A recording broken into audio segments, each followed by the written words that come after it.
Yun! Dito na naman tayo. Jet fighter check muna. Ayan, tinangali na ng gising. Alas 10. Pasado na. Ayan, gising mahirap. Ayan ha. Oh, ano tayo? Bawal ang puyat system sa pag-iibon. Kung anong oras gumising, ganong oras sila kakaon. Ayan ha. Makulimiman oh. Oh, wala muna tayong schedule ng mga pukulan ngayon ha. Kasi nga masama ang panahon. Yung iba nag-a-attempt pa magpukol. Gustong mauna. Gustong mauna maubos. Ayan ha. O tayo kumpleto pa ha. Wala pa nawawala sa pukulan ha. O 29 piraso to kasama yung dagit. Matibay yung dagit. Biruin nyo. Ultimo dagit napapahuwi natin. Ayan siya oh. Saan na ba? Oh, nawala ah. Nandito lang yun, ayun. Yun siya, puti ang singsing. Tandaan nyo yan ha. O baby. O diba, naka 45 kilometer na siya na pukol. Naka 3 pukol na siya sa atin. Samantala, pakainin muna natin ng matinding chicha nila, Racer Mix ni Wing Master. Check natin ha. Ayan. Grabe. Check natin sila. Okay naman. Ayan, regular. Regular lang ang kondisyonis ng mga to ha. Oh, hindi ko sinasabing super. Saktuhan lang, regular. Kamatch lang din nung inyo. Ayan ha. Wala yung appetite booster natin saktuhan lang din.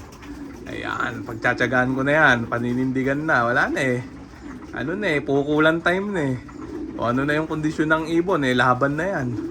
Laban na yan. Pag lumusot, buenas. Ayan sila. Patapusin muna natin pakainin ng matinding chicha nila. Racer Mix ni Wing Master. Matapos nyan paparonday na natin sila. Siyempre. Ayan ha.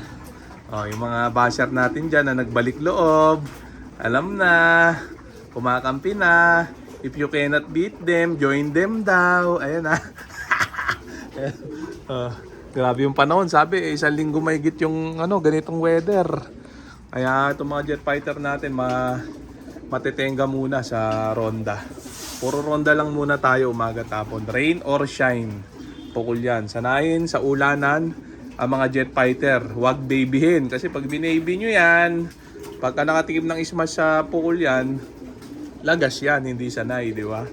Kaya kailangan sinasanay na sa maula ng liparan, rondahan. Yun, bentahe na yun. Naniniwala ako doon na bentahe yun sa kanila. Kahit sang party mo naman tingnan Diba? Kung sanay ang ibon mo na rumoronda ng umuulan, pagkadating ng mga smashan na laban, ayun, na-adapt nila yung ganung sistema. Mas lumalakas yung loob nila na lumipad kahit na umuulan, na mas makakauwi sila. Ayun, ganun yun. O ayan, ganyan ang ginagawa natin mula noon hanggang ngayon. Ayan, hindi magbabago yun. Yung iba kasi, ang dahilan naman, kaya ayaw pa rondayin ng umuulan. Kasi daw, baka magkasipon. Ano ba yung mga ibon nyo, mga weak? May hina resistensya? Hindi totoo yun, hindi totoo nagkakasipon. Ang mali doon, yung paniniwala nyo, yung utak nyo, hindi totoo yun. Di sana, puro sipon na itong mga to, di ba? O, mas tumitibay pa nga. Naliligo pa nga sa ulan itong mga to Pero 24 hours yan bukas tong fly pen. Diyan na sila pag naulan, naliligo. Kaya madalang ako magpaligo ng ibon. Kasi nga, free ligo itong mga to dito. Tapos pag nagpaparonda ako ng gantong oras, tapos bigla umulan, tambayan sa labas yan. Talagang patigasan, di papasok, maliligo sa ulan, basang sisiw. Hindi naman nagkakasakit. Hindi nagkaka-one eye cold, kung ano-ano. Ganun lang. Tapos na sila kumain na matinding chicha nila. Racer Mix ni Wing Master. Lalagay ko na sila din Siyempre. Sa fly pen. Yan Ganun lang muna tayo ngayon Ronda-ronda mode lang muna tayo. Check natin sila. Ayan. Ayan, grabe. Dito muna kayo sa kabilang side. Ayan ang pangit lang mga balahibo dahil nasira ang mga balahibo doon sa tinesting ko. Oy, doon kayo. Yan. Check natin. Yung mga nakaraang araw na tinesting natin na pantao na gamot. Nasira ang balahibo, naging paurungan tubo, pilipitan tubo. Kaya na yung mga jet fighter natin, naka-ronda position na sila.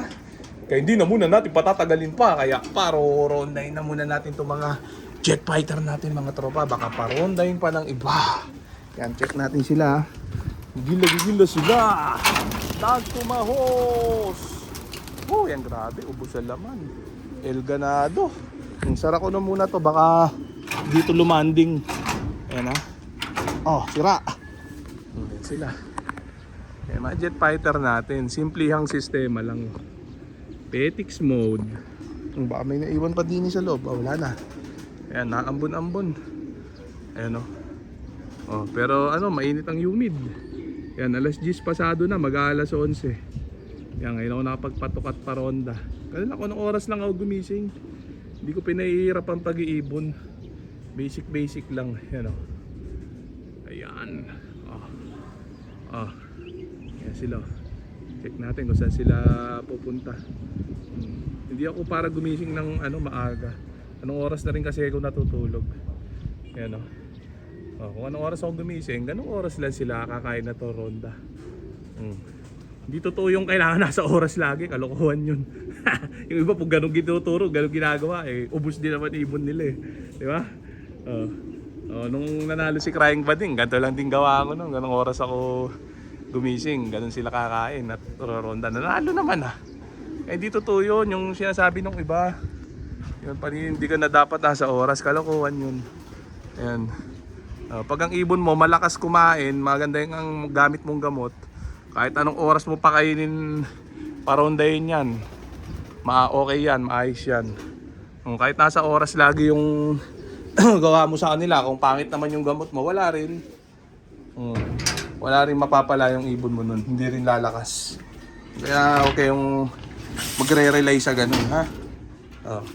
Wala naman kasyo kahit ilagay nyo sa oras, nasa sa inyo yun, di ba? Kaya lang ako kasi hindi ko pinahihirap ang pag-iibon, basic lang. Kung anong oras ako gumising, ganong oras na sila kakain at ronda, mag-antay sila, di ba? Yan yung nila droppings. Yan pa isang nakakasira ng ulo. Ayan puro dumi. Ayan, pang 3 days na yan dumi nila. Kaya ako lang naman nililinis yan minsan dahil nababasa ng ulan. Pero pag gantong di naman nababasa, ganyan lang. No linis policy, di ba? Tulad ka na sabi ko, yung mga sobrang nililinis sa kulungan, ubos na ang ibon. Ilan na lang ang natira. Ayan ito, puro dumi. Kita nyo, wala nagkakasakit. Kompleto pa. So okay na muna siguro yan mga tropa. So dito ko na muna tatapusin tong video na to. Shoutout sa may hinang nilalang. Okay na. Bye.